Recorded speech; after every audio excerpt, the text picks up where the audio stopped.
You ask Tiger to calculate. This deals with linear inequalities with one unknown. The final result is x equal or smaller than negative 2.5.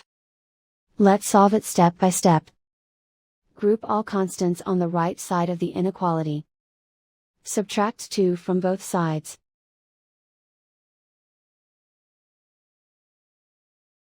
Group like terms.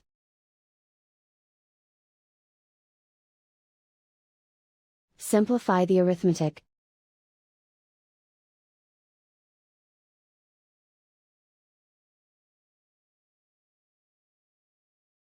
Convert the x into a positive number.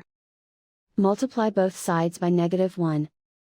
Whenever you multiply or divide by a negative, reverse the inequality sign.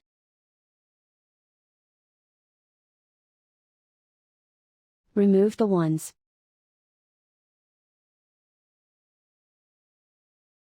Simplify the arithmetic.